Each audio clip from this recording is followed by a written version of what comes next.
BBC Hooniverse.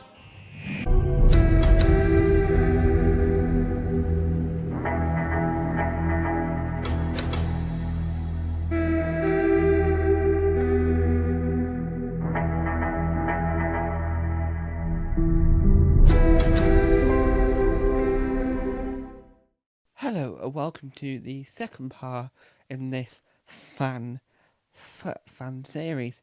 So today we're talking about the fans that create stuff for YouTube that are creatives in a sense that they don't do fan film, they don't do fan audios, they make discussion and review based videos. The first thing I want to talk about before you get on to that is the other fan creatives that I missed were all the people that work on Big Finish. There's nine out of 10 of them are Doctor Who fans, and the Chris Chapman and Toby Haydock, who are both Doctor Who fans that create stuff in the world of Doctor Who for the Big Finish box sets. So now that we've got that out of the way, we mentioned those people. I want to say today we're talking about people such as I am included in both categories, so I won't go any further about me. But we're going to talk about people like Confused Adipose, George Shade, Josh Snared, the main protagonist. I'm just trying to think of the YouTube channels. Because some of them, for example, George Shade, used to be called Ace Creeper. And then he changed his name to George Shade. And then the main protagonist, her real name's Ivy Hangover, I think. I do apologise if I got your last name wrong. And her channel's called The Main Protagonist. So I couldn't remember if she altered it, because I remember her saying once somewhere that she was thinking about changing it. Crystal D, with the 5 Who fans, they sort of count this category and they sort of count the other category, just like me. We've got, I can't remember her name, but there's an American lady who's, if you Google further enough, you get to her quite quickly, right? If you Google the right words, like Hoovian, she appears quite quickly. I can't think of what her name was. You've got Linda Lee Rose from BeyondTheMarquee.com. It's all people that used to work on the internet. They're all, hi, I'm Jeff from OnTheJeff.com. And it's like they're all from a website that no one's really ever heard of, because that isn't what they've done. They've searched up how do I build IKEA furniture, and it's Jeff from building IKEAfurniture.com, and it's like, no, that's your opinion, not the what website you're from, you weirdo. And you look at it going, I've got so many questions, but we'll save my opinion on that further for some stand-up comedy that will be released on Tom's Comedy Club, which is where you can find my latest stand-up set. Now, when I talk about Tharies, the Confused Adipose, George Shade, the main protagonist, Josh Snares, I'm trying to think of others. Oh, Who Culture. Who else? I'm trying to think of the collection, because I'm trying to make a point. I just want to have a wide enough collection in there. So you've got all these others that have all escaped my mind. I do apologise. And what you've got, really, if you want to look into it at all closer, if you've got a Doctor Who fan who want to review stuff like the Doctor Who magazine, Big Finish, the TV series, the Blu-ray box sets, the books, the games, or all sorts, and you also want them to have discussions and have thoughts, have feelings about this type of thing. But then you get angry with these people if they don't agree with your opinion. Now, you're allowed to not agree, but I don't think aggression is really needed at all.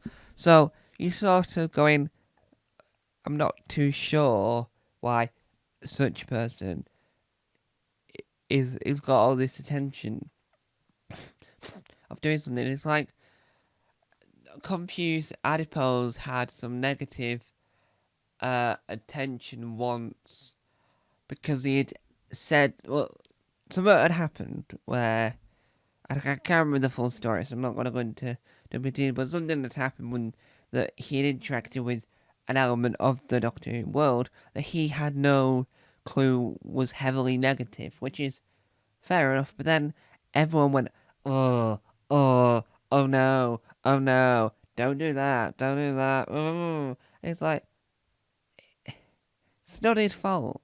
If you don't know something, it's not anyone's fault.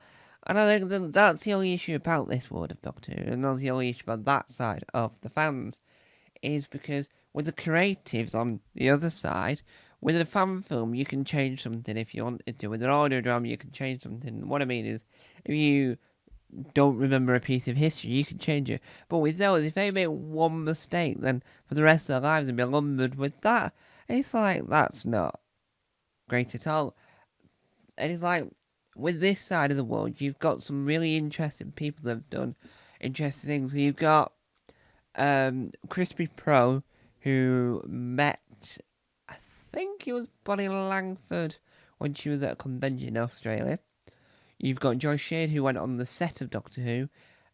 And you've also got Tharies, who was a guest interviewer, if you will, for the All Access BBC Sounds podcast, where he got to interview Ruth Madeley about her time on the Blue Box programme we call Doctor Who. And having those opportunities from the three of them was fascinating, was interesting, was, I'm going to use the term again, fascinating.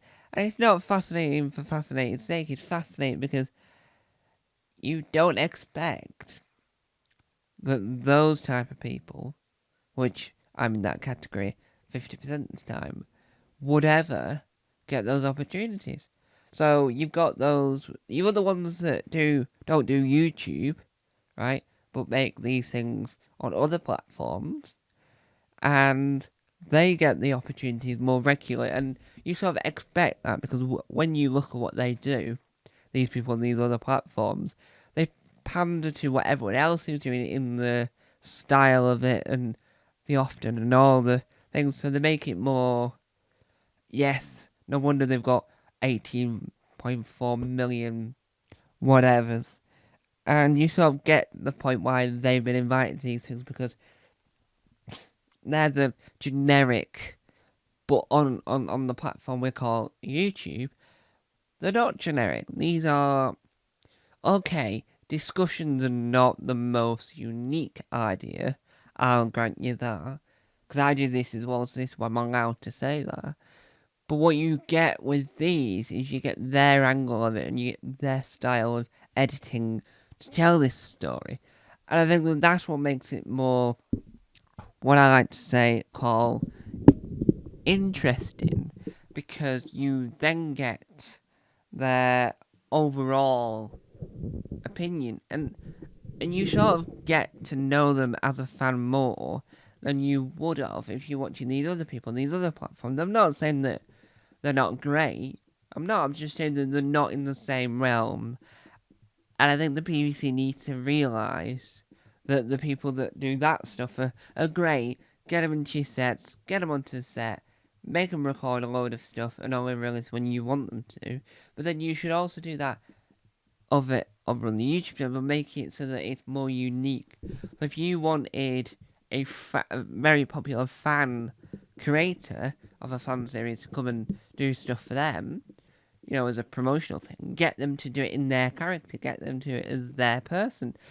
And I think that what the BBC does for discussion people, like Mr. TARDIS, and especially Mr. TARDIS, is if you review an episode of Doctor Who and you want to include a 30-second clip, which is under the copyright law as fair use, you then get backlash from the BBC, and that's what happened a lot with that side of the fans. So I think in the creative world, which is what this two-part series has been about, you've got the fan creators that don't really have that much issues with the BBC, because when you learn from people like Mr. TARDIS, he tells us what's up with the copyright within the world of reviewing Doctor Who, and they learn from that and go, we need to try and make this unofficial, we need to make it clear it's unofficial.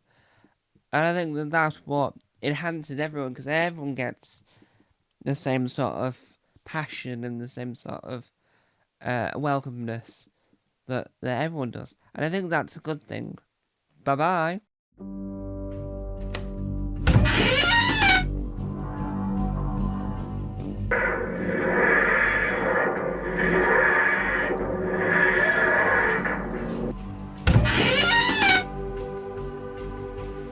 Don't forget to subscribe to the official Tom Mason YouTube channel.